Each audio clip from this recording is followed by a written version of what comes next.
with how much you love us. If we don't learn anything else, may we learn of your great love, which is unconditional, sacrificial, unselfish, and straight up blows my mind.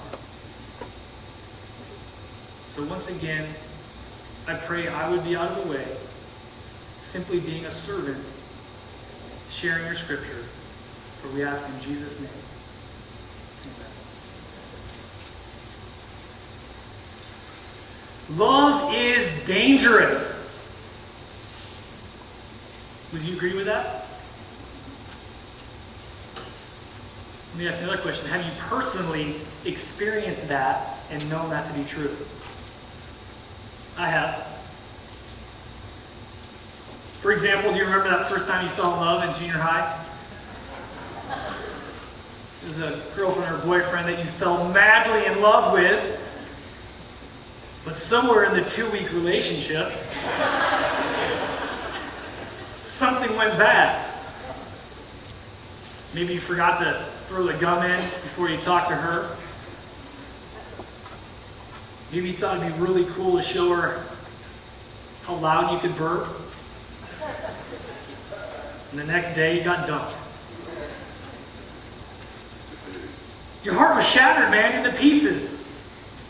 At the ripe old age of 12, you started figuring out love, dangerous.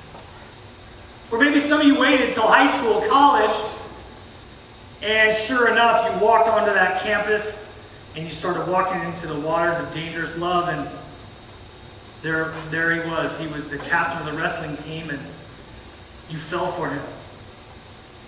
Or maybe it was that bright, blue-eyed blonde in botany class. And you started spending every single second of every day with that hottie, with that stud. Until a couple months into it, bam, they let you go. They put you on waivers. Someone else came. You were no longer the first round draft pick. Love, again, is dangerous. Moving on to a more serious note, and even more dangerous after 10 years of marriage, your heart was broken as your spouse decided to go outside of marriage sexually. And indeed, you felt the pain of betrayal and deceit. And in the process, your kids had their hearts ripped out as well. May I submit to you that love is dangerous? Why is that? Why is love so dangerous?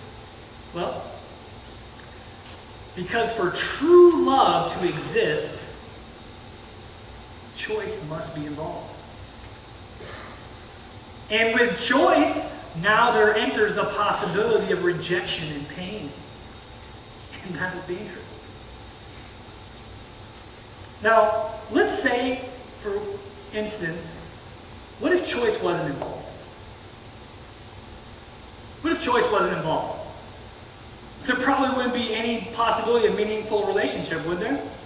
Let's say that I wanted to go find a wife, and so I went out in this culture and I found someone, man, they're attractive, they were cool, and so I grabbed my 9. I don't pack, but some of y'all do, and I just went up to her and was like, listen, become my wife right now, and put the gun to her head. What's she gonna do? I do. And then I bring her home to the crib, and we start this life together. Do you think that for one day I'd ever have the actual feeling of true love? That is a good question. Of course not, Pastor. Now, on the other hand, if I would simply pray and ask God to send the mate He created for me at the right time, His right time, and He sends her to me, and by her free will, she says, I do. Now we got something cooking. I remember when I asked my lovely bride to marry me, we were on the mission field in Honduras. It was our day off. And we were sitting there overlooking this mountain. And in a romantic state, I looked at her and said, like, marry me or something, will ya? She's like, oh, yeah, why not? And listen, from that day forward, although never easy, it had been an amazing journey of sharing love. Me to her, her back to me. Unconditionally, consistently. There is nothing like true love in the world. So at the end of the day, we can either take the risk to love, knowing that there's a possibility of rejection and heartache, or to avoid that possibility, I can just not love at all, but miss out on some of the potential blessings that come along with a love relationship. What have you chosen? Better yet, for the sake of our study, what has God chosen? You see, I believe that this was the choice that our Creator God had to make in eternity past. But since His very essence is love, there was really no choice at all to make, was there? That's the very thing, guys, listen up, that He created us for. A meaningful love relationship with Him.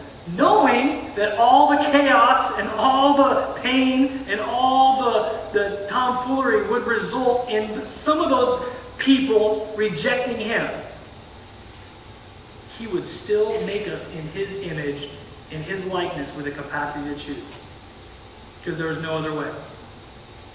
A lot of times I get this question, man, how could a God of love allow this to occur? You ever been asked that question? Have you ever asked that question yourself? Can I submit to you? Because love's dangerous. And He had to make the possibility of you rejecting Him. And as He did that, knowing, remember, He's God, He's outside of time, He knows the beginning and the end, He knows all that was going to go down. But you know what? For the 95% of people that He created that would reject Him by their free will, He knew there was going to be about 5% of people that would, by their free will, say, yes, God, I'm going to love you. And by their free will, the love that God poured out to them, He re-poured back to Him. And it was all worth it.